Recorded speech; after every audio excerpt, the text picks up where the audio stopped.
For January the 15th, 2021, we talk about The Glass Staircase, Trackmania 2020, and we announce the 2020 Title of the Year winners. Welcome to Level 356.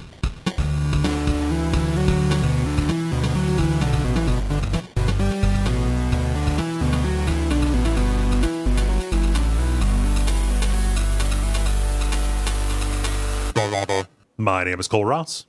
I'm Dennis Furia. I'm David Maismith. I'm Ben Merkel. And you are listening to The Level. It's a podcast for people who love video games. Welcome one and welcome all. It is very hard not to begin this by talking about the insurrection, about the putsch that happened. So I will try not to go on too much about that. But man, that was weird. It's a little bit easier because we talked about it for 15 or 20 minutes before the show started. We did, and it was still in my mind. Reeling and trying to comprehend a senseless situation out of the way. So now we can goof. Yes. So anyway, I just wanted to, in case anybody was wondering, hey guys, what about that? We got that out of our system before we hopped on, but we are here to talk about games and stuff. Let's see. I usually don't lead this. I'm kind of anxious. I've got to take Dottie in to get spayed tomorrow. Dun, dun, dun. Dun, dun, dun. I have to. Good. Do you have like some catnip prepared as like a consolation prize for her? Sorry about as your much uterus. ice cream as you can eat. Okay. You can have as much sex as you want. As much ice cream as you want. Okay, as a reward, you can eat this thing, which will give you terrible, terrible diarrhea, Dottie. No, I don't have any like consolation stuff. I'm just, it's she's tiny and she is baby, and she, it's going to be a surgery. I'm worried about her, the poor girl. So we'll see how it goes. Everybody, wish her luck. By the time you hear this, she'll be back, and hopefully, she doesn't need to get the cone. Any predictions on what this will do to her Shadow of the Colossus skills? I don't know. It usually chills them out once they get this, and we'll see. She's been mellowing out anyway, but I imagine she will still want to be up and climb on me and stuff like that, which is fine. That's that is a thing that I am okay with the cat doing. Mm-hmm. Yeah. I would say, just clear your schedule, plan on laying low, staying at home for a couple days while she gets over it. But we're all doing that anyway. Yeah. No, I'm not. Where the fuck am I going to go? Come on. Oh, man. David, how about you? How are you doing? What you been up to?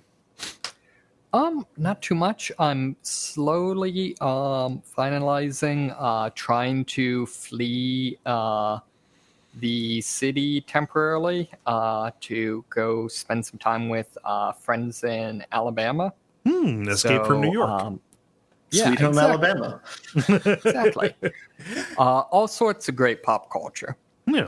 No, so I put down like at least a initial like I don't know ante on a apartment, and now I'm about to get inundated with hundreds of moving companies. So right. That should be an adventure. Play them off of each other. Without saying the actual dollar amount, what fraction is the rent in Alabama versus New York City? 1/3. Yeah. Wow. Yeah. Nice setup.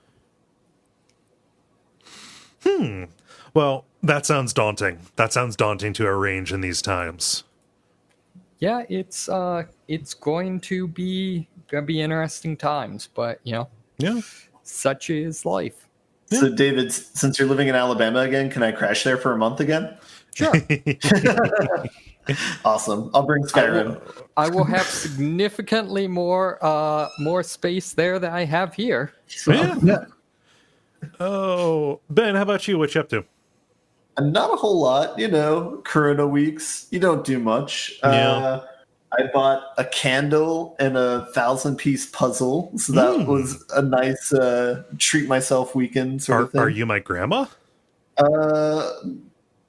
She likes candles and puzzles. All right. But also candles and puzzles are good. I like them too. So speaking of grandmas in the last week, Dennis recorded a 30-minute conversation with my grandma and somehow shared it with the rest of the family. Oh, yeah, either that's from a directly or while indirectly. ago. Yeah, so I got to listen to that last week too, and that was very nice. So Oh, nice. Thank you, Dennis. Oh, happy to do it. Yeah. cool. And then in other family news, my mom is babysitting for my brother this week. And so I have like ongoing bets with my brother of like what sort of things she'll do. The one that we already got correct was that she'll criticize something about his house within the first 2 hours of getting there. And she already laid on. I don't think she listens to the show, so I think we're good here. But she said like, "You don't have a space for your garbage can," was one, and then I thought your living room would be bigger than this. Was the second Oh one. God. Wait. So what? Does he have some sort of like non-Euclidean garbage can that doesn't take up space? But no, it's just like out in the open, I think, and which is fine. Like mine is, I can see mine, but Yeah. I think it's one of those things where I don't know if my mom means well or not, but she'll always like point out things like this when she comes and visits. Like she came to my place one time and was like, "Oh, your mirror is really dirty in your bathroom. You need to clean that more." And Yep. it's like, Your mom is the ant from that Geico commercial about having ants. You know, I feel this. I feel called out. That's why I don't have my parents around anymore. That's why they don't come over to my house.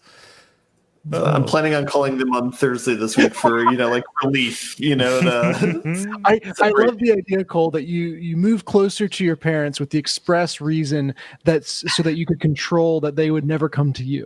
If you're coming to me and I'm far away, you have to be at my house. If we're close, Right. I can always just be like, no, I'll come to you. And that was the only reason I did it. Yeah. See, you can just follow my strategy and just have never lived more than 2 years in one place for all of your adult life. They lose the scent. That sounds really stressful. Yeah. Dennis, how about you? I have breaking news from tonight, and I feel like the cool, exciting kind, not the terrifying existential. I was going to say kind. that's not something I want to hear in today's world. No, as of like an hour before we recorded, Barrett started rolling over. What? Oh. Yeah, so Wow. he's 6 weeks and 1 day, which is super early. That's I cool. was going to To be say. fair, that's categorized under terrifying, right? he's officially Upside mobile. down now. I have 3 mobile children in my house. 3 mobile children. No.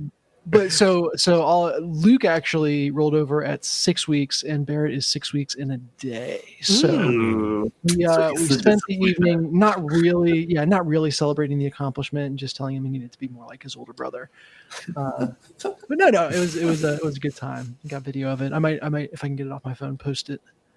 Nice. Slack is always weird about posting videos. Sometimes it'll work. Sometimes it just it'll give me an error, and then the post will sit visible to only me for the next like 3 months until it clears cache. Weird. So I don't know what's up with that. But anyway, yeah. So Barrett's rolling over 3 mobile children, and it was very cute. My condolences or congratulations. Yeah. Well, he's that size that the baby proportions where really rolling over is more about getting your head in the right place, and the body's just going to follow. The body doesn't really have a choice once the head gets far enough. Are you still doing night shift? In a way, he's also changing up his sleeping patterns as newborns are wont to do. So I would say he probably spent like 80% of today asleep, which is glorious. But he's decided that like now-ish until 1, he's just going to be like hyper awake, but he's sleeping longer after that. So who knows? Whenever we wrap this, I might go grab baby for some late night snuggles. Because he sure as hell ain't sleeping. Well, that's very good. So Good. am I the only one who did the whole like just skip crawling thing? Just went directly from sitting to walking? Was too lazy to do in between? I remember you Yes. talking about that. Yeah, I think I hit crawling. I was able to levitate until I was 3. Then I hit my head, and then I wasn't able to. Yeah. So I'll That give you one weirder. Doesn't surprise me. My younger brother Rob would scooch on his butt, so he would sit up and then just use his like feet to pull his butt forward while sitting, and that was his version of crawling. That's I can respect that. yeah. Mhm. I mean that way you're just if you want to sit, you're like right there. Yeah. Cool. Well, oh, that sounds like banter to me. It also sounds like we've got the regular-ish kind of show. We've got we're going to talk about the games we've been playing. We're going to do the grind here. We're going to talk about the Toady, the title of the year episode results for the multiplayer. Then we're going to round out with the unboss. And why don't we get started with the grind? The grind, where we talk about the games we have been playing over the past period of time or so. Ben, I'm going to go to you first. All right. Okay. I've been playing Satisfactory some more this week. Cool. I've continued playing with my friend from Cincinnati. We continue to make a sweet ass factory. We've entered the Kole stage of things. Not the K, but the C. It gets easier to automate stuff there because you can set up the auto miners. Yeah. You don't have to manually keep filling stuff for power, which is super nice. It's also like a pretty high ceiling of power. I think so far we've built like 6 altogether, 2 different coal lines feeding into 3 of them. Mm-hmm. We did some like exploring where we just tried to go to like the edge of a map. Didn't really see an ending. I'm sure one exists, but it was very impressive. The map's a lot bigger than I expected, where it's like we got to what we thought was like kind of like a cliff and would be a vista out into like nothingness. Mm-hmm. But then you look down at the ground and you're like, no, those are actual trees. Like you can jump down there and there's creatures walking around. Yeah. The one skill that I think we've developed a lot more is using conveyor belts to get up to places. Mm-hmm. So like if there's a hill and there's not like an easy way to climb it, just build a conveyor belt that goes up to the top of it and then just ride that up. Mm-hmm. So you have to do this kind of like pixel perfect sort of thing of trying to find like the lip of the mountain you're trying to scale and like be able to place it there. Yeah. But that's been satisfying. Finding just kind of there's like it kind of opens up and there's like maybe 8 different resources you can get or so, and so trying to find the odds and ends. Like quartz is one where it's like quartz deposits are farther away, but they exist. And we've been doing it. I know you mentioned doing it with trucks last week, Kole. We've been doing it more interesting, where you just build a long ass conveyor belt that goes back to your base, and then keeping storage there. And so it's somewhat satisfying to see like a conveyor belt go to the horizon and these little pink quartz crystals like coming down from there. And the games, and then mysteriously they stop, and you're like, "Oh boy, I've got to go check and see what the problem is." Check the line, yeah. I think that, with the course in particular, we set it up and we just put some biomass in it and let it go, but it hasn't ran out yet. So eventually we will have to go back and like hook up lines and stuff. But we also got, I think, sulfur going, and then there's a rock. I forget what it's called. It's like similar to copper, but it has a different name. But we found a deposit for that, but there's like rocks on top of it, so you can't hook up a miner to it. You have to put up like portable ones. I don't know if I think one of the things we're making right now is like gunpowder, so we're guessing that you eventually like blow up the rocks and then you can access it maybe. But we'll see. Anyway, the game's a whole bunch of fun to play with another person, I think. I have like a solo world that I built on my own. And that's kind of like a different, maybe a different strategy of playing it. Like on that one, I haven't gotten to Kole yet, but what I've done is I built 2 completely wasteless lines to make advanced plates and rotors, I think. So I did this over the weekend where I kind of like had a notebook paper and was like drawing a sketch of a diagram where, so to like make an advanced plate, for example, you need like a certain number of iron plates and you need a certain number of like, I think, rods. And it's so in this iteration, I'm paying attention to like, I need like 30 of these per minute. I need 40 of these per minute. So how can I set up like constructors behind that produce that many and then make sure everything's getting an even amount? So I did that with 2 resources. So on the plus side, it's very like aesthetically pleasing that there's no stoppages in the lines. It's steadily producing stuff. That's cool. But on the downside, compared to my other game, is like, I need to pick up an iron rod. Well, I need to make that myself. Like I don't have anything that's like constructing that. Whereas like in the one that I'm doing with my friend, we have like a this giant monster of a assembly line making these things. But at the very end of it, where everything's feeding into these big constructors, we have a splitter, and then we have it going into this giant like 5-high storage container thing. Oh yeah. So if there's anything that's slowing down or whatever, that'll just go to storage, and we can just like walk over and grab whatever resource we need. Or it's like, oh, we need some plates, we'll just grab 100 real quick from here. Yeah. And if it ever gets full, or if you need it, you can just take the stacks, or you can run an output from that over to whatever input that you need. Yeah. So it's interesting to see the different play styles and kind of how the trade-offs with them. But yeah, that's like a really fun game to play socially. And again, I can't emphasize enough, it's really fun to play with multiple people as well, because you get more accomplished. So it's like a great example of like, like when you play a co-op board game, sometimes they miss the mark, where it's like it doesn't feel like, it feels like it's friendly just to be friendly. Maybe it doesn't feel like XCOM's a good example of not doing that, where it's like everybody has their own role and everybody's contributing or whatever. But this Satisfactory is like that, like XCOM, where it's like it feels like you're getting much more done than you would by yourself, and that's a very good thing. So more hands makes less work. Yeah. So that game is really awesome. I'm really impressed by it. It's still, I think it's still in early access, but I'm impressed by it the same way that I'm impressed by Factorio, where it's like, I just think it's nuts that it's keeping track of all these different resources, all of these different lines, and it can render it on the fly, whichever direction you look, and doesn't break or doesn't chug or anything like that. The fact that it renders as far as it does, and like, you can my machines never got that impressive, but like when you go and look at like example machines, like people like showing off their factory planner or whatever, the fact that all of it moves without any apparent performance hit, there must be some kind of deal with the devil that happened. SatisFaustory? I like it. So I can't recommend that game enough. I'm sure eventually, probably once you've like built all the things, maybe you're kind of like done with it. But I also have a game with another friend from Cincinnati who we got the game for, who's like jumped in a couple of times in our world, but I helped him get him set up and like walk him through the tutorial.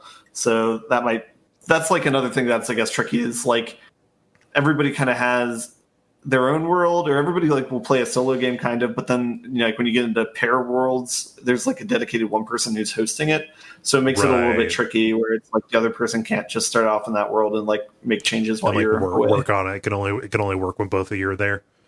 Or so that's something the host is so that's something that like Rust has that this game doesn't, or like Raft doesn't have it either, where it's like you are the host instead of it being outside of your guys' control. But anyway, that's all I got to say about that game. It's still great. Cool. I have one other game to talk about, which I started playing yesterday, and maybe you guys saw me playing it before, is I got XCOM Chimera Squad. And started playing that. Yeah, it's really great. It's XCOM, so But it's not. It's like totally XCOM flipped on its head. Well, yeah, so I know you mentioned this too with like the breaching behavior and stuff like that. Honestly, it still feels like XCOM. It's just, instead of it being a single massive sprawling level where you get into a situation and fight people, and then you like kind of wander around the map to the next area to fight people, instead of it being like that, they just streamlined it. So it's like, you're going to go to this room, you're going to fight everyone. We're going to take you to the next room, then you fight everyone there. And there's no in between section where you're like trying to search or explore. And I'm fine with that. I like it a whole bunch right now.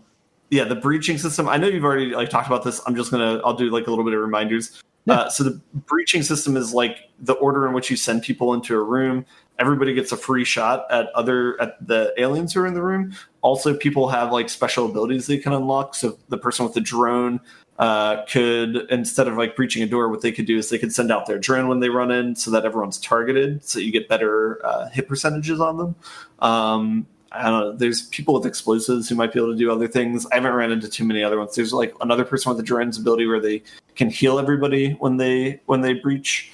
But anyway, it's basically like, you could think of it as like kind of like a quick time event. It's not exactly like that, but like everyone takes a shot at one another, and then it's regular XCOM, where it's like and then it's, as Dennis mentioned before, instead of it being everybody on your side takes a turn, then everyone on their side takes a turn. It's staggered every other. And it's not to its detriment because there's mechanics that can either increase where you are in the line, and there's mechanics that can slow other people down. And so you can kind of use that to the ideal strategy is that you have each person kill the next alien whose turn it is so that it skips over them and it's only your turn essentially. The thing that is most in common with the previous XCOM from a mechanic standpoint or from a strategy standpoint is the best tactic is just always to make sure an alien never gets to take a turn. Yeah. Like it's ultimately a big puzzle game on how can I prevent you from ever actually taking a turn. Yeah. The upgrading and the game mechanics of the game are all good as always, but they're completely different from previous XCOMs. There's not really the same base building mechanic like there is in XCOM Enemy Unknown, but instead you're in a dedicated base. Maybe it's reminiscent of The Wire season 1, where it's like you have this like office area where everyone's like working in. And there's different sections there. There's one new mechanic that they have is if one of your people gets downed, you can have a robot replace them. So it's a little bit different than the previous version. I think before it's like you could have a robot deployed, alongside your other humans. Yeah. And they kind of operate differently. It's basically like androids are replacements here. If somebody goes down, so you still have 4 people and you're not like without party members. There's other stuff. The other mechanics that they have is they have like an investigation sort of economy or like intel economy. They have a city map that you look at, and that's where you can do different missions. But then at each area of the city map, it's like a 3x3 grid. You can install like support groups, I think is what they're called. I don't know if that's the right one or not, but it's basically a group of agents or whatever who will focus on a certain thing in that area. So it might be decreasing like crime and making it so that that's not as hot. It might be like making money, or it might be making Illyrium, which is used for like researching things. You can kind of specialize areas, and then on top of that, they have these like actions for different areas that you can do based on like how many support groups that you have. And the support groups have 3 levels, and that kind of determines how effective they are. So like first tier, they might give you like $20. Second tier, they might decrease like the panic in the city and give you $20, and then third tier might do something baller or something like that. So even post aliens, we still have civil asset forfeiture.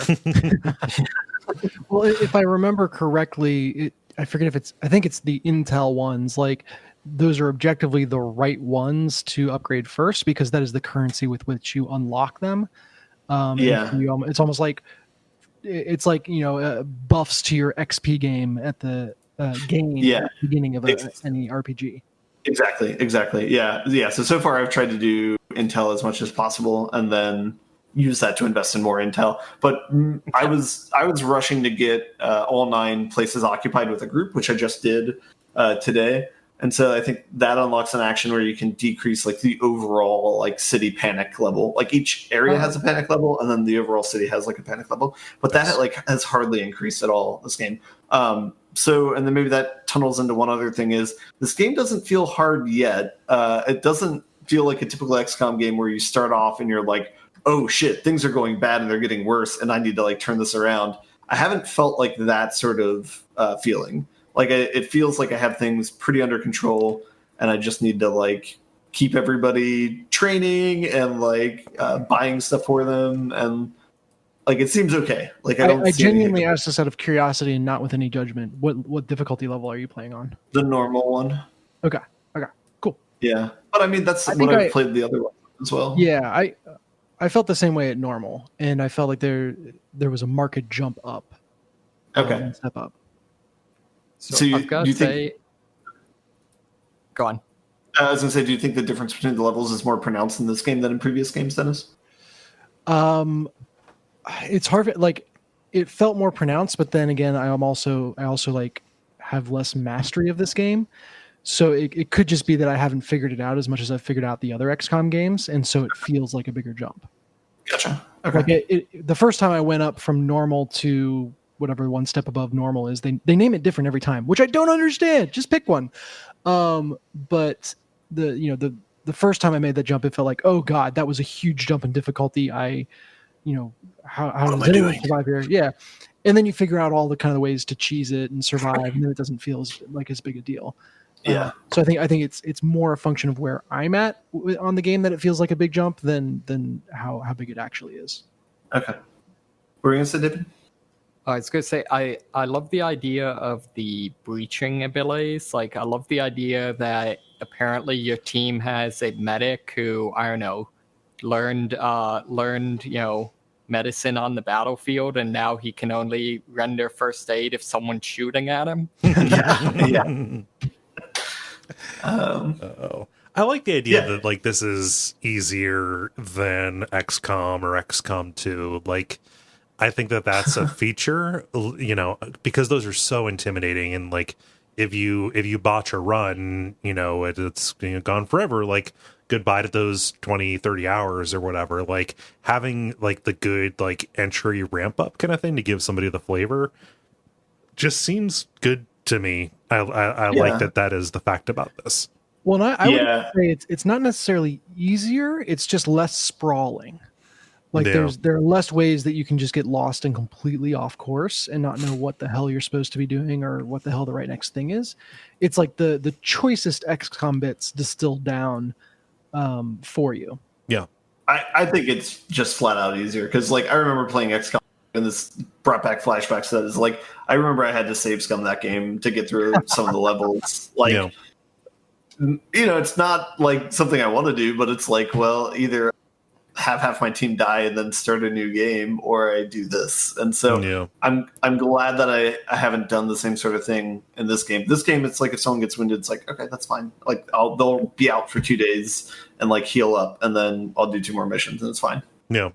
I think that makes for a better gameplay experience for my personal case, but maybe I just suck. So, I still like the idea of. I feel like XCOM likes should just institutionalize save scumming, like just have a built-in rewind mechanic.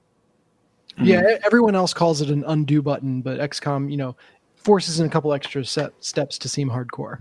It's like no one's. Yeah.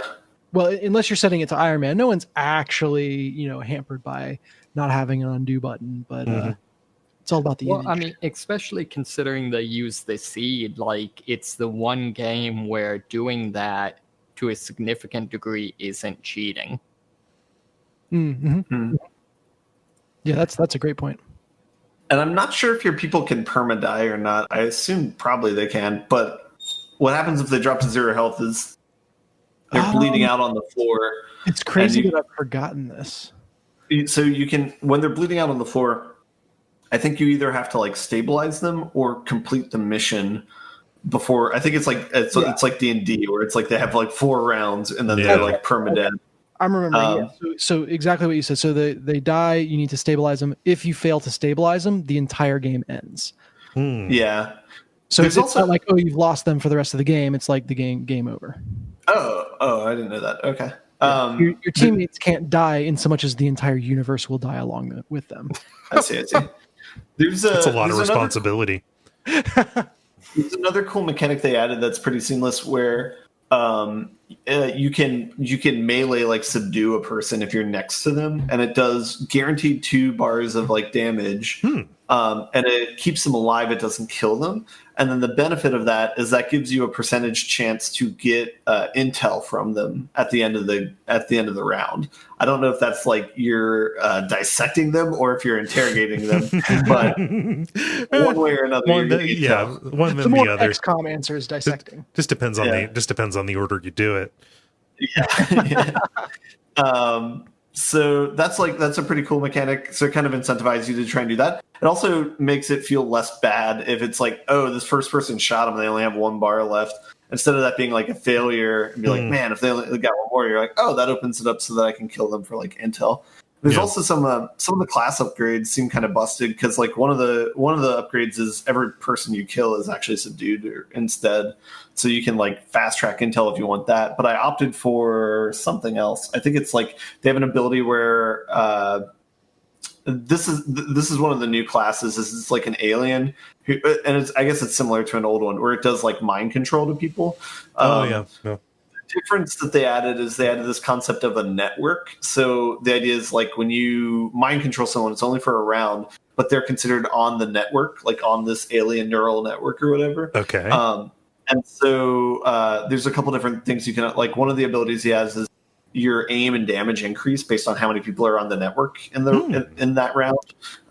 So like the person scales higher and higher as the round goes on. And then the other one is like they have an ability where they can damage everybody who's on the network, which is like a sweet finishing move where it's like, okay, so I have, like two turns per each round. I've like gotten 2 people on the network, and then at the end, I'm just going to do 2 damage to everyone and finish everyone off.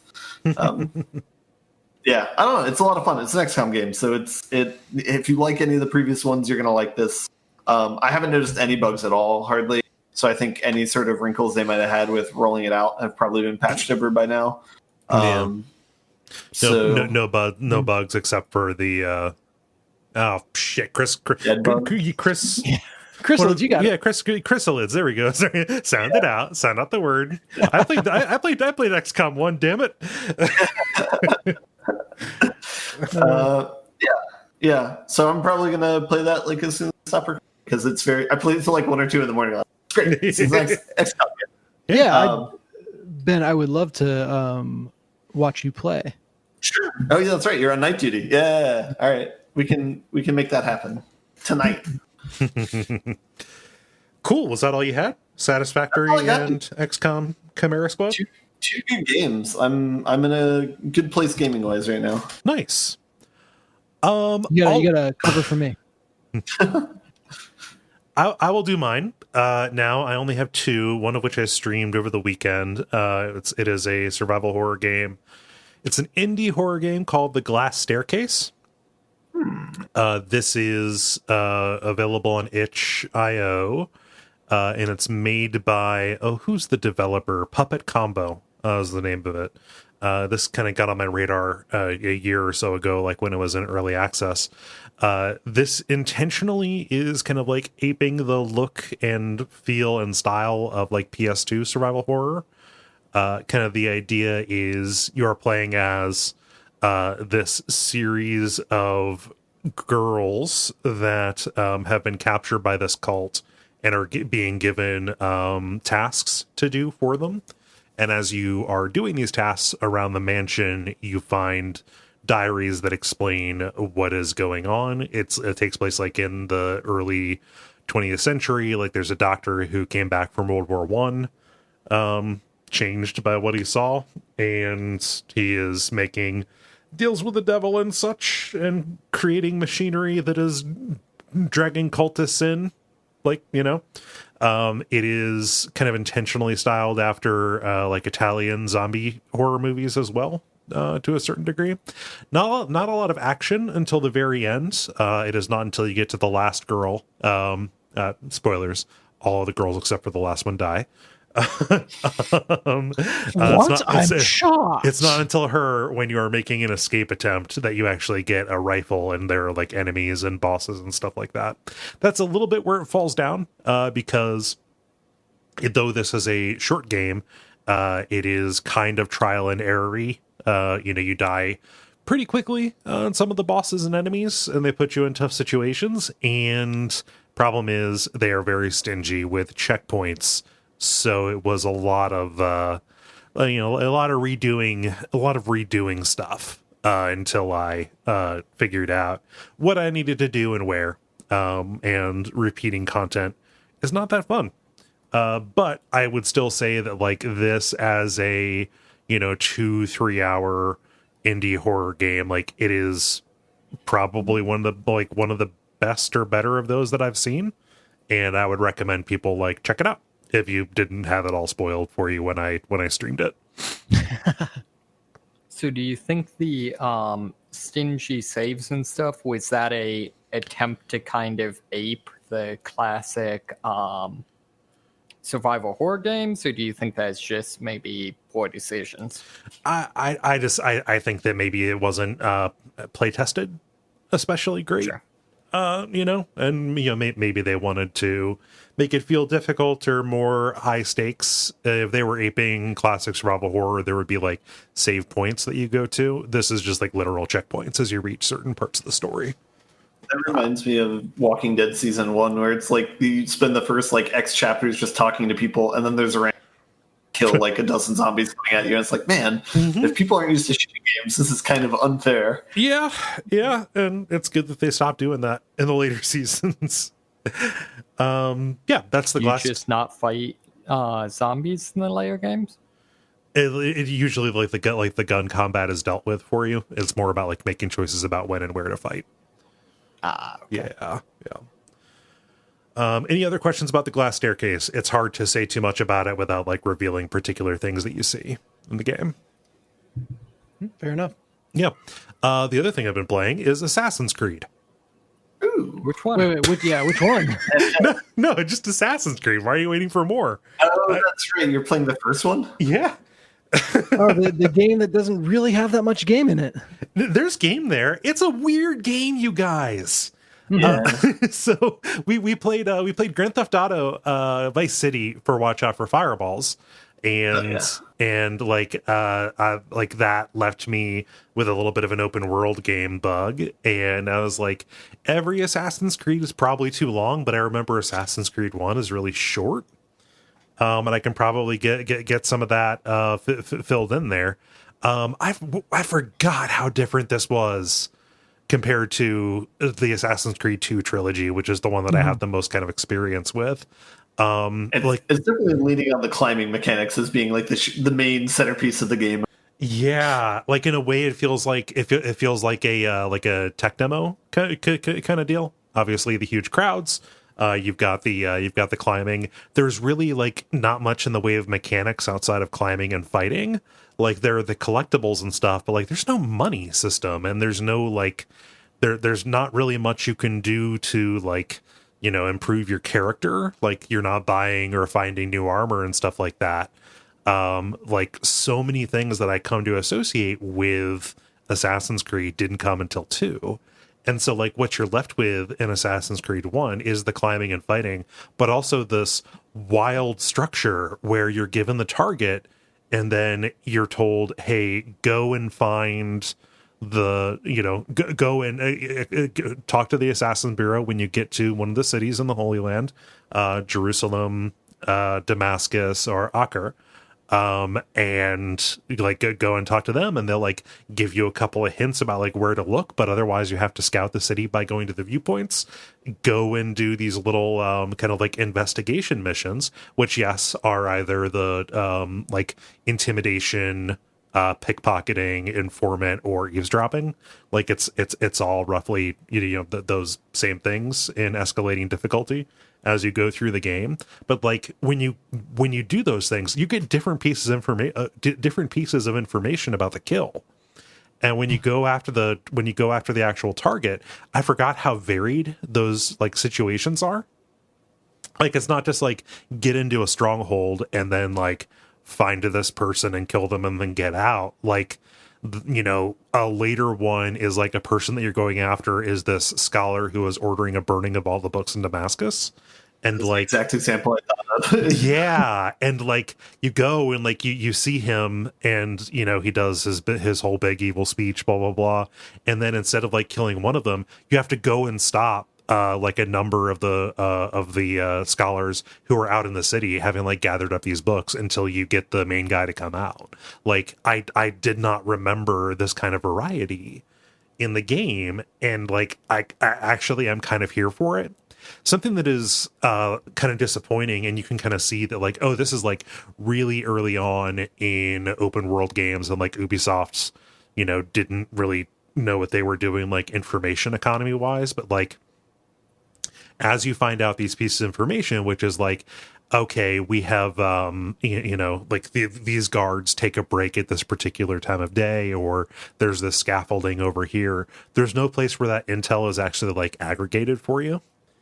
And when you go to actually do the mission, you have to like remember that this is that like that's the kind of thing that you heard.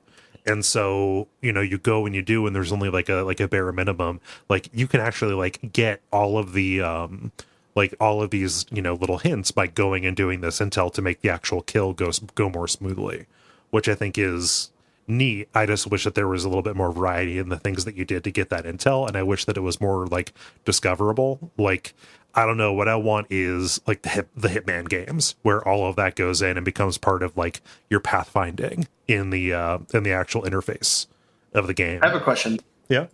Why this game over like playing like Black Flag or something like that?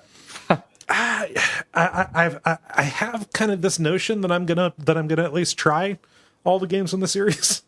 Like I've already like I've got the Ezio collection already installed on the PS2. And you're not coming to them fresh, are you? No. I played Assassin's Creed 2 Brotherhood and Revelations right very close to when they released.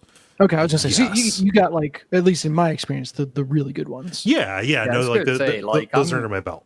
Yeah. I'm a big proponent. Like, I think after the Ezio stuff, this series kind of went majorly downhill. Not Black Flag though. Also, the 3 set in America might ring kind of weird right now. Probably, yeah. So I don't know. Like, that's why I say, like, I just want to try. Like, I would, I've got kind of a thing for exploring these cities, and I think it'd be like, I never played the one set in Paris and the one set in London, and like, even if those games are bad, I would like to like tool around and like mess around with it a little bit. Oh yeah. Like Michelangelo is in the mix somewhere, right? Or Da Vinci. Da Vinci's in the mix somewhere. Da Vinci's in 2 and Brotherhood. Yeah. Yeah. Okay. Yep. He's like he's your Q. Yeah. I just find these games incredibly depressing to remember. Like, yeah, there was a time when the Assassin's Creed games actually had unique content and weren't just like another, action game clone. I'm fine with it either way as long as it's like well done. Like, I liked Odyssey, even though it was like, not historic, not grounded in like history as much as the other games, but it was still a fun open world game. Yeah. And I thought the things that were set up there were good, but but I'm also fine with the first one where it's like more grounded in history and more grounded in like making a realistic depiction of the city. Like that can be cool, but I'm just surprised that this is what you thought of for an open world game. Yeah, if that's what you're jonesing for. I just wanted one that was short, and those games by and large are very, they're spicy when it comes to length, right? And good. Here's a memory of the first game is. Like I said, there's not a ton of game in the game. Like it is very focused and does kind of the tech demo, as you said, idea that it had very well. But I remember getting to the end of that game and kind of jumping in, there being absolutely nothing to do, but I wanted more of the world, and so I went online and I started trying to find people that would race me from point to point, and like let's use a stopwatch next to us. to try to get from point A to point B, but of course there's no reliable way to time your start and finish, or at least that I had access to at the time. I know speedrunners would be like, "Oh, you just use this or whatever." Right. But it was just like, once you were through those 9 missions, the game was like, "All right, see ya." Like, bye. Thanks for coming. But like, it's 9 missions and it's like 15 hours, and like it's focused, and it doesn't need to have it doesn't have all this bloat that kind of, I think after specifically Brotherhood started kind of creeping in a little bit. And also like I played the majority of this after the putsch last Wednesday, and I wanted to turn my brain off and not think about much of anything. And that was that ended up being that's why you go to Ubisoft to turn your brain off. Well, I think it's like to bloat, like with an open world game, part of the fun is feeling like you can inhabit the world. And I think bloat, or kind of just lots of stuff to do, is a part of that. So that it can definitely be done in a weird, not great way, but I'm glad you enjoyed it. Yeah, combat is frustrating. I am so, and I'm even noticing this in Assassin's Creed 2, like the free flow combat that they introduced in Brotherhood specifically, that is so necessary to make this series work, and not just rely on counters specifically. in order to make any kind of progress in a fight. I also like the common thread in these games where being in the Animus is the only part of the game that's good. And then when you get out of it and whatever like side story they have going on, it's like, this is so boring. Yeah. You know what? I'm kind of into the conspiracy stuff on the, like in the present day kind of thing. I don't know if that's just me being contrarian to the... I'll say I like the idea of it. Like the conceit is really cool. I have not played a game where it's been executed in an interesting way. It's also well, they need to commit to it. Like my understanding was the original pitch was like a trilogy where the first two set it up and then the third one is no Animus at all. Yeah. And I feel like, say that again? No, I was going to say, like, a spoiler alert for the end of Assassin's Creed 1, but doesn't it end with him seeing the Animus like symbols or whatever in the real world? Yeah, it's the bleeding effect. He has the eagle sight because he is, spoilers, he is a descendant of those who came before. Yeah. Yeah. Yeah. Yeah. And yeah, I feel like if they're going to do it, that's what they need to do. And they probably also need to commit to like the assassins being the bad guys. I don't agree with that. But you don't think, like, I feel like that's what the entirety of the non-animus like sequences are basically implying. I mean, I don't know. The Templars are explicitly seeking the artifacts to control humanity. Maybe the assassins being also the bad guys, because at the end of the first game, your head assassin, again, spoilers for a however many year old game, but the head assassin winds up being a bad guy, as in affiliated with the Templars. But I mean, yeah. So I'm trying to think here. I had something I was going to say, but then I forgot it. Don't think too much about a game you played not to think.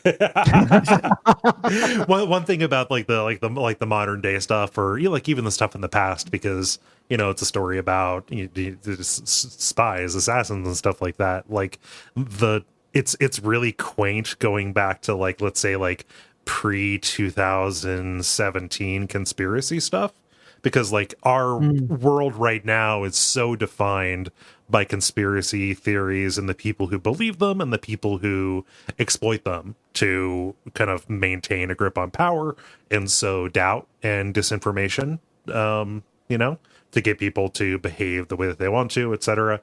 Like in a way, conspiracy theories have like never been less frivolous, but like going back to something from like pre-2017, it's a little bit like watching King of the Hill and saying like, oh, Dale Gribble would definitely be like a huge QAnon guy, but like, and like he was that version of it, but he was like this friendly, quirky, goofy conspiracy theory guy, who like was a JFK assassination truther guy, and like, it used to be that was that was a major thing, but it's just kind of fun and cute now.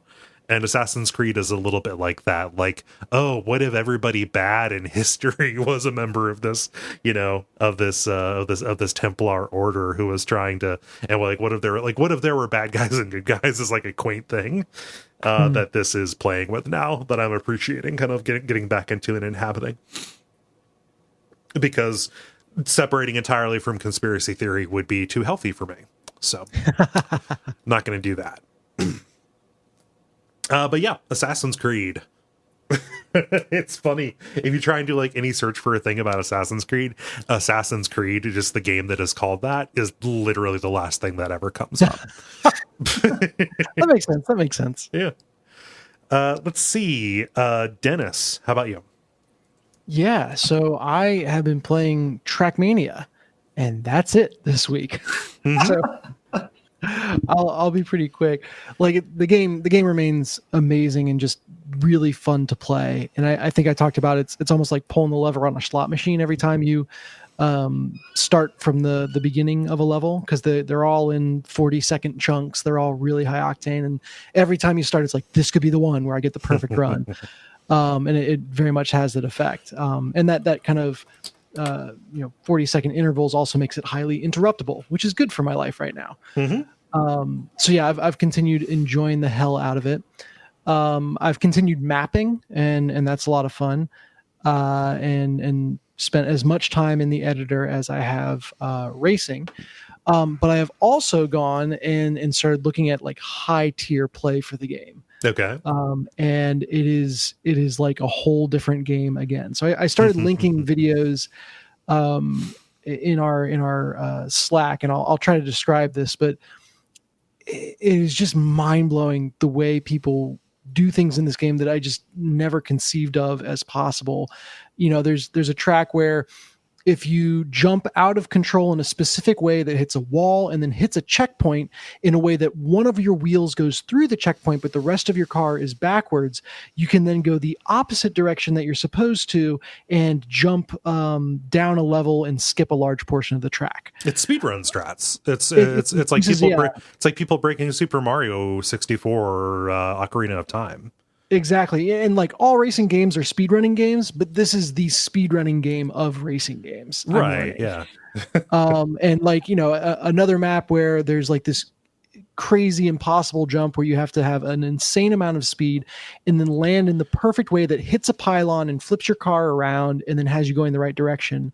Like just people finding this stuff is incredible. I think the thing that makes it extra fun is having played through the levels and been like, I wonder if you could do that. And then you look it up and it's like, yeah, everyone totally does that. Oh, that's the main strat. Like, that's the main way you go. Yeah, it's been weeks since they did anything else. Yeah. Yeah, again, I know this is meaningless without video to back it up. The final one I wanted to call out was there's a level, or there's like a tile in the game that puts downforce. It's like downward rockets on your wheels. Okay. And it helps you like stick to the track in like weird, awkward turns. So you can do like a turn that is slanted away from the way it's turning without sliding off. Okay. So it's meant to make you stickier. Well, what people do is they'll hit that spoiler tile. Alert. Yeah. That's a joke about car design. That went over my head. I think you pointed that out. But people will crash in such a way that flips their car over after they've hit that tile, and now that downforce is upforce, and they use that to just like fly through a significant portion of the level. Oh my god. Just ridiculousness. So I've had as much fun watching Trackmania as I have playing Trackmania, and I'm nowhere near being ready to start trying these crazy exploits. Does it have to be on a particular map, or are they doing this on like the actual developer created ones? These are like the official maps they've found, and I would bet you, well, some of it I think is intentional. Some of it I think is unintentional. Yeah. And the line is probably the stuff that I've spotted and gone, I wonder if you can do that. That's probably in there on purpose. The stuff that actually goes into making the world records that I'm like, I never even thought about trying that. It's probably the stuff that the developer didn't either. Yeah. But yeah, it's really incredible to watch. And I've been Trackmania-ing nonstop. Nice. Since last week. So yeah, that is me. One short one, but just if you look up Trackmania videos, there is some cool stuff to watch, like any speedrunning videos. Nice. Very good. And you mentioned the interruptible part. That is so huge. Mm-hmm. So huge in games.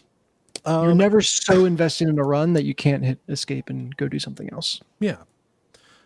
David, how about you? Honestly, not a whole lot. Just been continuing to grind on Nioh 2. Cool.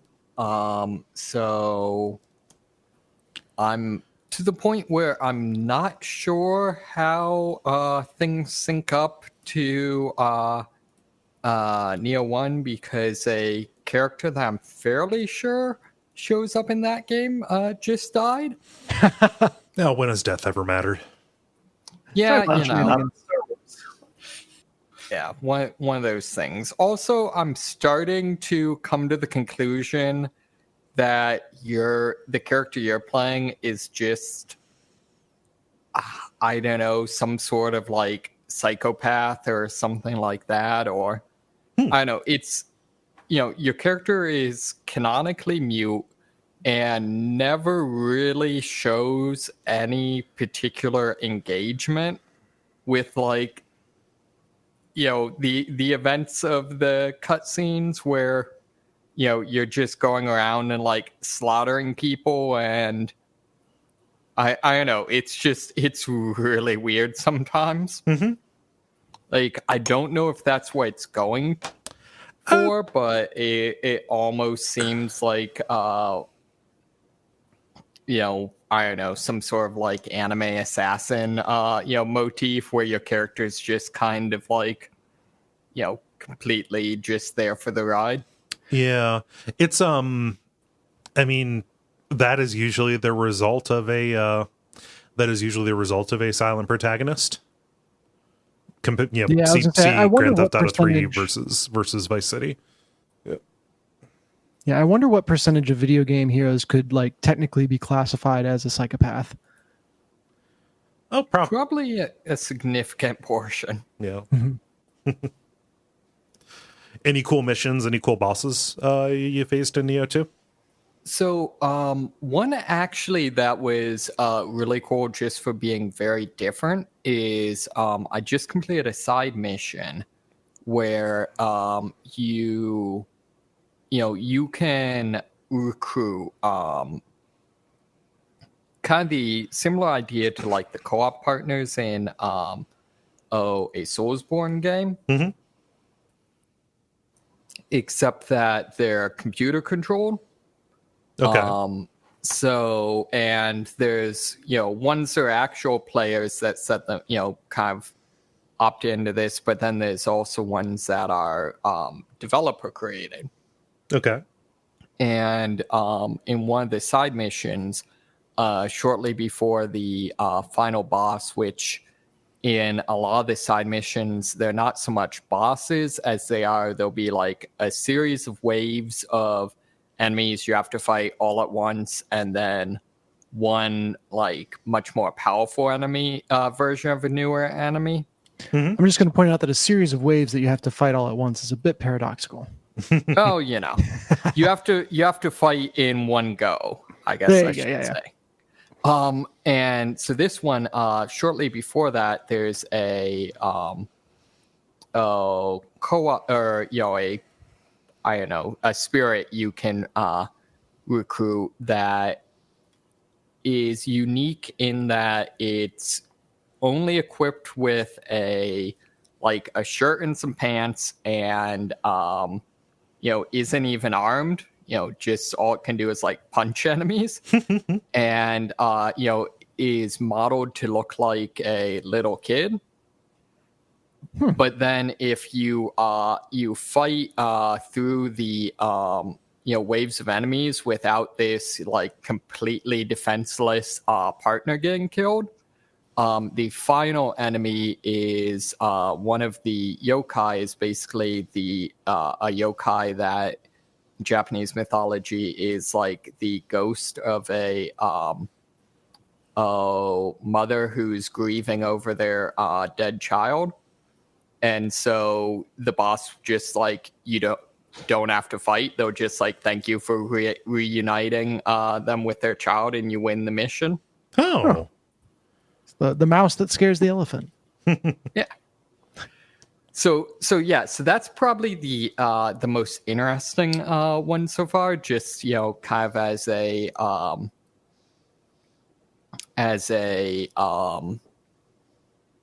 I don't know, sort of an anti-boss fight.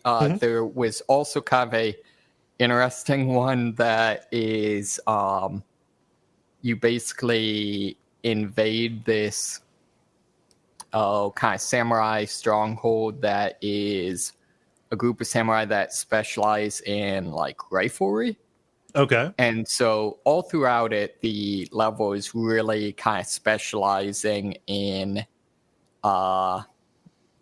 you know, enemies that like, you know, you constantly have to be watching for, you know, where someone's set up on a sniper perch and will start shooting at you, stuff like that. And then the final enemy is you know, someone that like you has the ability to kind of shift into a half yokai form. And in this case, it's they gain like one wing and can sort of fly around. And so they've got a lot of neat abilities where they can kind of fly around and, take pot shots at you. Mm-hmm. And so it's a lot of, switching between, fighting them and then like having to make use of cover, those sorts of things. Okay. That's different. Yeah. Yeah, so it's I mean, they've got a lot of things. It seems like it's gotten into a rhythm of alternating between human bosses, which are much more dual mechanics, and yokai bosses, which are kind of more conventional, like Dark Souls bosses. So like right after that one is a character that's apparently supposed to be a chariot yokai, but is actually just like a cat lady, booby lady with fiery wheels that attacks you. Default option, yeah. Yeah, as you do. It's kind of by far the most annoying enemy in the game is the wheel monk, which is basically a monk's head whose whose hair is tied to a flaming wheel and just like a wagon wheel, and just kind of rolls around and breathes fire at you. Okay. And unfortunately, this boss fight is kind of, oops, all wheel monks. Because it is unfortunately just some of the most annoying mechanics in the game, all rolled into one boss. So that's kind of too bad, but what are you gonna do? I love how many of these yokai are just monsters that I would recognize from basically any video game or from 30 years of playing video games. It's like, oh yeah, the burning wheel one, the one you do. Yeah, cool. Yeah, no, that one. Yeah, I know exactly. That one. Yeah. It's a boss now? Sweet. You got the promotion? Hey, 30 years is a lot of dedication to a company. No, man. I think the one thing I am seeing from this that's definitely a rough edge is I think there's a lot of areas where they didn't put enough effort into, for lack of a better word, like making the game fair. And I guess I'd kind of, do kind of the air quotes fair, sort of the Dark Souls fair type thing. For example, one of the things that's really frustrating is there's no any time an enemy can use any one of their abilities, or has the opening to use one of their abilities, there's absolutely nothing keeping them from doing it. Okay. So there's not.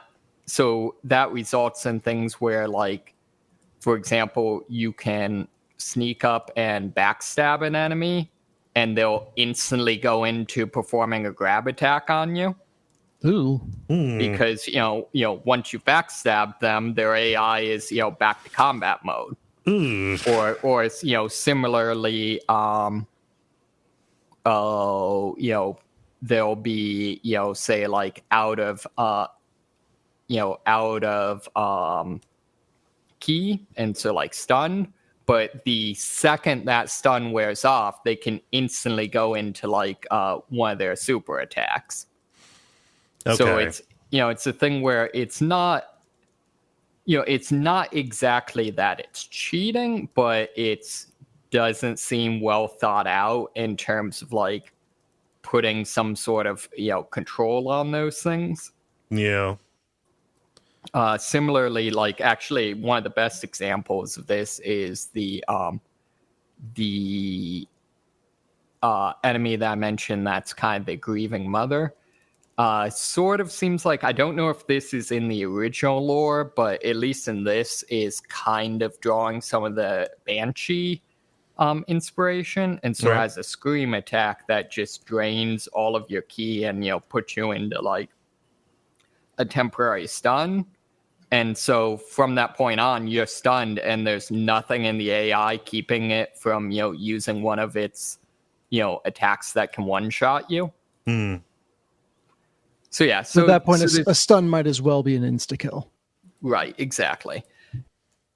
And there's there's a lot of other things where, like, for example, this isn't probably something that's objectively wrong, but the game, at least to a certain degree, encourages you to switch between the high, low, and medium stances. But the thing that's frustrating is the combos. So like your heavy attack combo or your light attack combo, will all have different numbers of attacks in the combos in different stances. Oh. So it makes it so like you either need to, perfectly keep track in your mind what stance you're in, or only fight in one stance. Otherwise, you'll just be, messing up your combo timing. And it's a thing where, like, I don't know. To me, it feels like kind of fighting game wankery. Yeah, it's a lot of information to keep in your head and deploy very quickly, like in the middle of switching from combo to combo. Yeah. Right. And I think the problem is, I think it's things where it just doesn't add to the game. It just, to me, comes across as like difficulty and complexity for the sake of having difficulty and complexity. People want it. People like the high ceiling on it. Definitely the developers think that. Well, I mean, just the people that I know who like Souls-like games, who like that complexity. I have feel heard like from that's them. the antithesis of Souls-like games. Hey. Like that. I feel like that's kind of the genius of most Souls games, is the fact that the actual controls are very simple. Yeah. And the game is entirely based upon not the controls, but the intelligent use of, a small number of fairly simple abilities. It contains multitudes, and people go to a bunch of them for different reasons, because so many have tried different things. But Nioh 2. Do you feel like you're drawing close to the end, or are you just kind of gumming on it? I think I'm actually probably somewhere between half to like 2/3 of the way through. Okay. I'm to the point where everything is starting to fall apart. Mm-hmm. So I'm kind of seems to be to that point of the story. Yeah, like an end of a second act kind of thing. Yep. I can't tell if you're talking about the end of the game as intended or the end of you playing the game. A little from column A, a little from column B. We'll have to see. Multiplayer. Now it is time for the multiplayer, where we normally ask you a question and then you answer it. But this week, we are belatedly getting to the title of the year results. This is something we do every year. And people are very patient as we as we indulge in this self-indulgent thing. But yeah, people vote, and the weird shit that we say gets ranked based on those votes. Let's start with the ATOTY results, and let's do the top 5 of those. ATOTYs are, so if you listen to the end of every episode after the credits song, we throw out the titles that we are suggesting before we decide on what the actual title is going to be. And, well, the alternate titles are the losers of those, but we still gather all of them up and have people vote.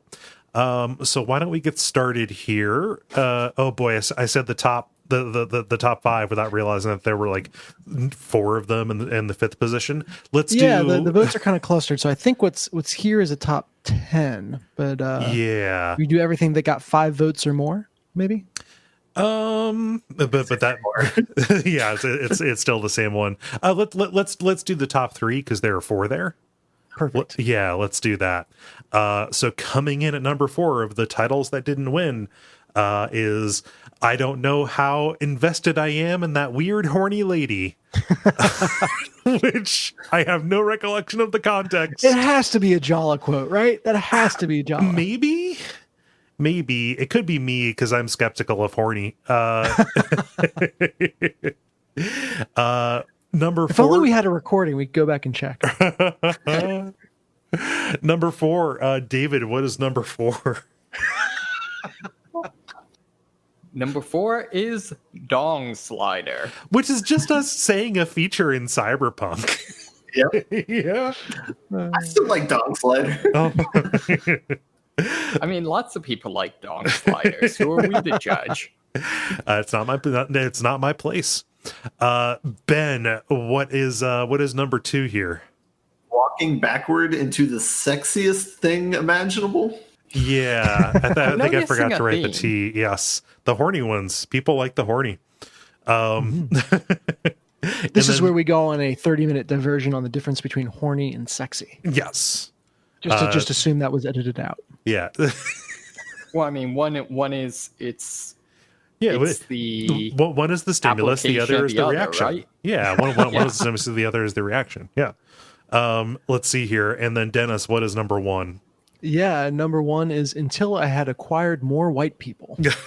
Again, I forget I used to be better at remembering the context. So No, that this one I do was- remember. Yeah, this one was Jala discussing not understanding some element of pop culture. Oh, okay. So her talking about growing up, and then like there were things that she just wasn't aware of until she had more white people around. Okay, there we go. That makes more sense to me now. I like the implication here that we are all just like collectors items in Jala's. We are the Pokemon in Jala's in Jala's life. Let's do these other ones here real quick. And by the other ones, I mean the actual toadies. Yeah, out of the Apocrypha. Yes, out of the Apocrypha into this. But number 1 is a tie between until I had acquire more white people and walking backward into the sexiest thing imaginable. Now moving into the actual toadies. Let's do these pretty quick until we get to the top 5. Starting off with position number 10, we have It's a Me Problem. So that is Mario working on his self-awareness there. Let's see, David, what is number 9? I'm also noticing a theme in the ones I get. I'm literally just going in the same order. Get your genitalia practice Take in. it clean. What was that? Get your genitalia practice Do we in. remember what the context of that was? Probably also I don't know, Cyberpunk. maybe you need to practice the Dong Maybe? Slider. Let's see here, Ben. What is number 8? Look dumb, feel cool. That was me describing virtual reality. That was after I got my Oculus Quest. Yeah. I feel like I want that on shirt. Dennis, how about number 7? Number 7 is Days Since I've Cried Clock. Oh man, I totally initially read that as Days Since I've Cried Clock. Like an exclamation point. That was after they're talking about the Final Fantasy VII remake. Actually, well, this is important. I don't know if I was there for this one. Maybe I was. Was it a Days Since I've Cried clock, like a clock that tracks how long since you've cried, or is it how many days since you've cried clock? Oh, that's what I said. No, this is the how many days since you've cried clock. Okay, so it is. Yes. It is officially the former. No, Right. just repeating the sentence doesn't answer it at all. Let's see here.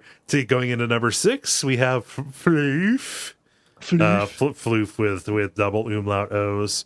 Now we're getting to the top 5. This is the cream of the crop. Although my favorite is Floof, not though, not Floof. anyone here. Floof. I will always be in love that it makes 2 little paws. Oh, that is so true. Huh. David, what is number 5? Number 5 is This Machine Kills Yoshis. That had to be talking about Super Mario Maker 2. Okay, there we go. Yeah. Makes more sense now. God, that is fun. Ben, what is number 4? I want to say that I don't support number 4, but it's Don't Be a Dave. That was Jala talking. I I forget what Dave did, or like Dave in the audience did something. I want to say it forget. was her, Dave. Yeah, I can't recall. But just a real warning shot across to all the Daves out there. Better shape up. Choose nurture over nature. Dennis, what is number 3? Number 3 is When God Nukes a Door. Which I believe is the continual improvement of Fallout 76. Maybe, yes, possibly. Let's see. Number 2 here is a recent one. Yeet the Kayak, referring to the kayak launcher at Clear Fork Reservoir in sunny Mansfield, Ohio. Just as a pleasing series of words, Yeet the Kayak is It's a palindrome. Not everybody realizes that. And then David, it falls to you to read number 1. I'll be wrong over here with my hammer. What was that in relation to? What? Oh gosh, was it in the vein of when every problem looks like or when all you have is a hammer, every problem looks like a nail? Maybe. I don't think it. I vaguely remember. I think I was judging someone for favoring the hammer as a weapon in something. Yeah. Oh, that's no. Yeah. Okay. No. This was the favoring the big fuck off two-handed hammer. Was this about Deep Rock Galactic? No. I think it was Kingdoms of Amalur. Like, not that we played it, but it came up in conversation. Yeah. How about in RPGs? Yeah. I always love playing with just the giant hammer. Maybe. Yeah, because in Kingdoms of Amalur, there's 2 types of people. People who choose the chakram and people who are wrong. Yeah. That's the quote. Alternately, it could be Vermintide, except that I tend to roll hammer fairly often. I'm trying to see here. No, so looking at this, the games discussed for the King, Valorant, Middle-earth, Shadow of War, Just Cause 4, Dead Rising 4, Deep Rock Galactic, Picross, and then the Dread X collection. No, So I'm almost certain it was some ancillary Amalur that got this quote in. Yeah. Huh. Well, but that is the title of the year. I'll be wrong over here with my hammer. Does anybody have any favorites that got snubbed? I mean, for me, like, absolutely, it is BioShock. Yeah, that's what I was gonna call out. That's pretty good. I have a soft spot in my heart for Oblisferophobia. But I could not bring myself to rank it very high in my own rankings. So I wish it was higher, but it wasn't even for me. But it feels like it should have been.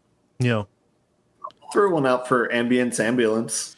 It's just riding around, but they're riding around town. But instead of playing a siren, it just blasts that one album by Aphex Twin. That very good ambient album they did. Yeah. Do you have a snubbed favorite, David? I want to point out that BioShock, I kind of am disappointed that this is presumably Shaquille O'Neal, not like Radio Shack, except for your wetware. Oh, that's good. Yeah, I also want to point out Dennis did not choose Congratulations, Dennis and Jen. Oh, that feels self-serving, but I do appreciate everyone who voted for it. Yeah. I do kind of like the rhythm of knocked out, knocked up, or knocked off. Oh yeah, talking about Crusader Kings 3. Yeah. That was waiting right out the door at number 11 or number 12. Yeah, something like that. describing Crusader Kings and the darkest corners of 4chan. Yeah. Depressing. Well, thank you everybody who voted, and also to everybody who listened to us discuss this. I trust us, it won't happen again for another year, but we have fun doing it, so we're going to do it. So I said it in the poll description, but thank you for letting us wring one last bit of joy out of the god-awful 2020. Yes. This redeems nothing, but it is a little bit of joy. Yeah. And next week, watch for a prompt to go up in the usual place, facebook.com/theLevelPodcast. Thank you, Dennis, for creating the poll and tabulating the results. I appreciate it. Yeah, I switched over to Google surveys or Google Forms, whatever their platform is this year, and never again. It did not export very well. So, whoa. Yeah. We'll see ya on Survey Monkey. The end, boss. Now it is time for the End Boss, where we talk about things that are happening in the world of video games that are exciting or notable. I would like to bring a pretty uplifting story. So a typhoon back in September here recently in 2020 knocked over a part of the Watatsumi Shrine on Tsushima Island. Its arch was knocked over, and shrines don't make an awful lot of money. Would have cost a lot of money to repair. So they put up a crowdfunding site, thinking, "Hey, let's see what we can get out of this." Turns out, people who really like the 2020 samurai open world game Ghost of Tsushima really want to support this shrine that features prominently in the game. So people from all over the world put together 27 million yen, or roughly 260. Hey, Dottie, can you chill the fuck out for a second? Thank you. This is the time to call out that the fifth A toady of the year was, God damn it, Dottie. Sorry. No, 27 million yen, or 260,000 US dollars, 5 times the original goal.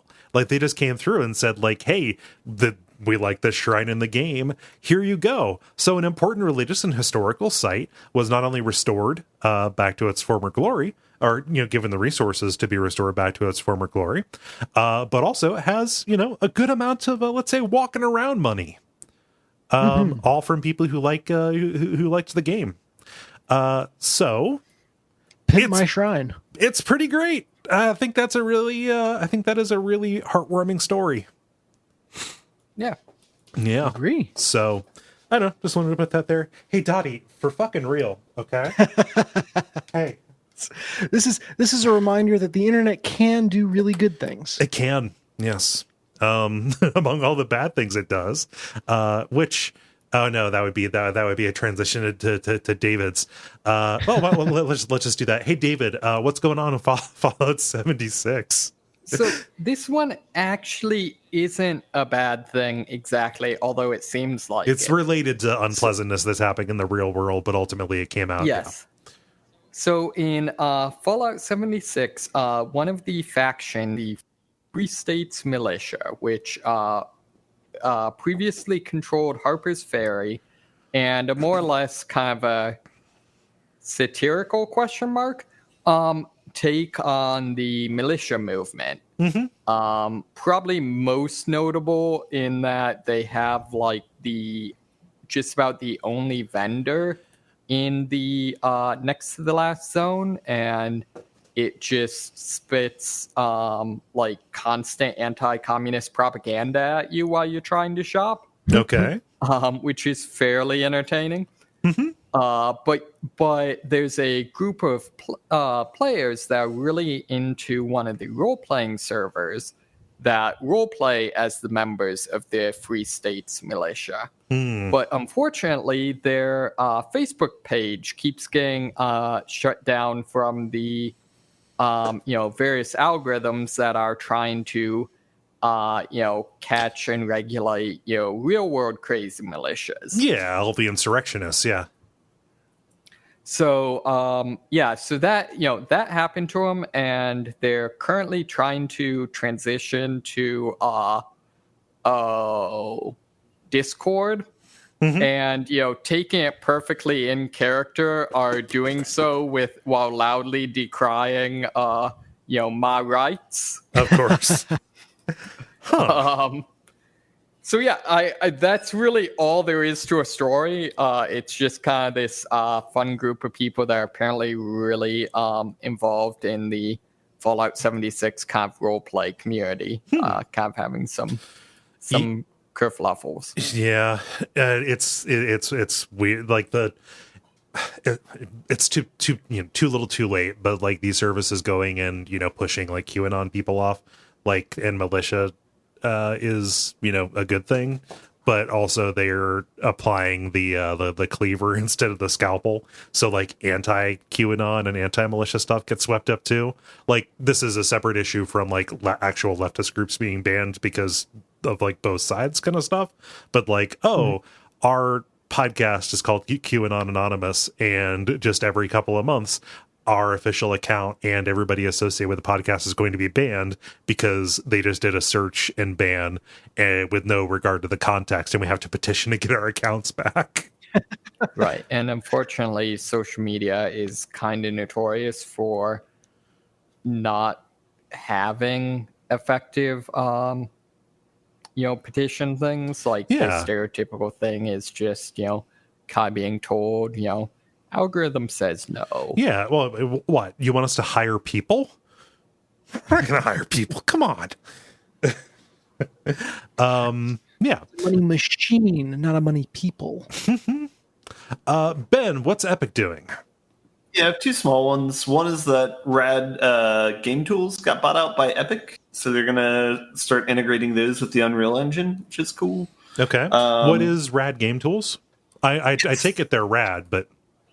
Yeah, it's something that I actually don't know too much about. The programmers that I stream on Twitch either have worked there or speak highly of the people who work there. So I hold it in high regard without knowing much about it. Okay. But if you go to the Wikipedia page, it just directs you to Bink Video, which is in a lot of different games in the last 10 years. I know specifically it's like in the Batman games. I think it's in most of BB games. But they just make gaming tools for people to use. So it's specifically with like video and cutscene performance and stuff like that. Anyway, so that's fun. There's one other story that's small and I don't really know much about it, but Bethesda announced that they were going to make an Indiana Jones game today. Oh, dang, really? That's all I know about it. Huh. There's a trailer, light Indiana Jones music in the trailer. It's 30 seconds long. Is this a movie tie-in? Because I feel like I heard there's another Indiana Jones movie coming. Yes, there is supposedly another movie. Yeah. So my hopes for the game just went down markedly, knowing that it's tie-in with the movie.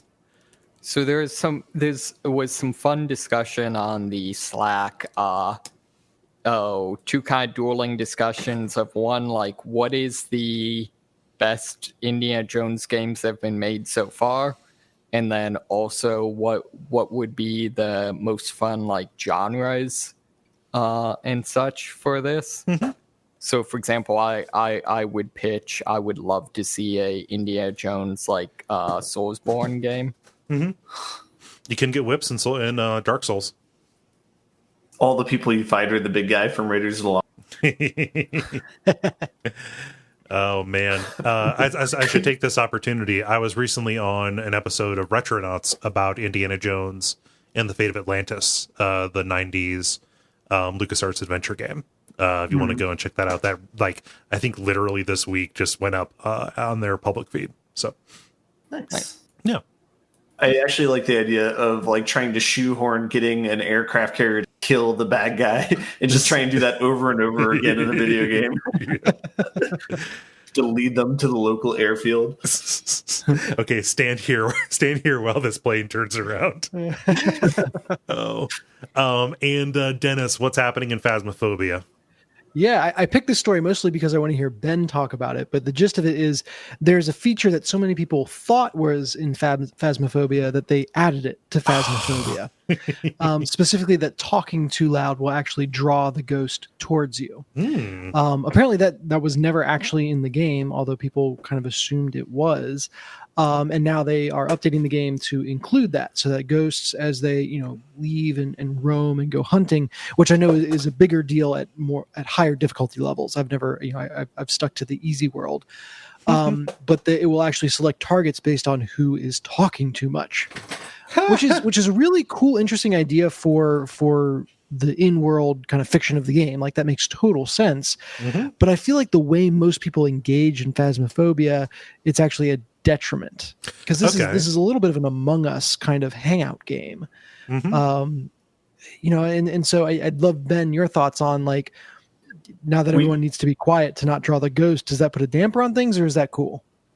On Discord, so it's not going to affect us at all. That is fair. Yeah. See, I like the idea that this will just result in all of the streamers that do the like fake screams getting killed. It lines up with horror movies too, because like the smart ass or the talkative guy or the person who panics and yells is usually the person who gets got first. Mhm. Yeah. I just want to know. I would like to understand the logic of the ghost when it's hunting better, because like there's times where I'm in a closet and it doesn't get me, even though it's right outside. There's times when it comes right through and kills me, and likewise with someone. One of the ghost's ability is that it can go through closets. I Right? know, but I feel like it's happened with other ghost types besides that one. I think it's the wraith is the one that goes through walls. Yeah. This comes back to, I think, half the appeal of Phasmophobia is that the AI of the ghost is arcane and it doesn't work every time, and it feels unpredictable, which again lines up well with the thematic supernatural that you're interacting with. Yeah, and it brings back. Go ahead. I just want more spooks in the game. There was one thing I saw like later after it was released where there's like this like almost like a cutscene where a ghost was knocking at the front door and like lights were flicking on and off. You'd open the door and there's nothing there, and then the door would slam shut. It would knock on the door again, and it was like it was like a horror movie. Nice. Do we know if that team if it got any bigger, or if it's still just one guy? It has to have gotten bigger. Right? Wow. It's one dude and his ghost. And his many ghosts. Nice. Well, that seems like an episode to. Well, go ahead. That dude, his demons and his demons. How do you guys feel about buttoning it up? Buttons. Thank you so much, everybody, for tuning in, for listening to this episode of The Level. I greatly appreciate it. Nothing too special is going on, like to promote or anything like that, so you know the usual stuff to do. You can follow us on Facebook, facebook.com/The Level Podcast. You can leave ratings or reviews. There's Patreon. Tell your friends, all of that good stuff, but most of all, come back next week. Am I forgetting anything? Okay.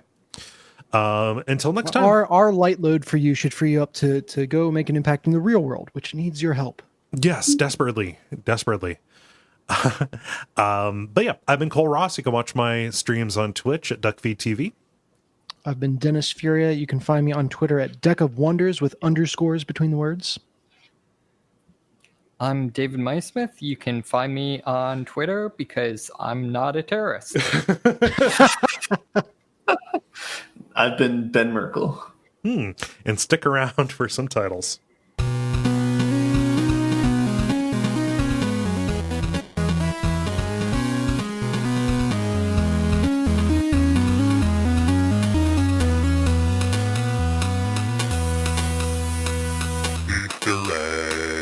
This is where toadies and day toadies are born, folks.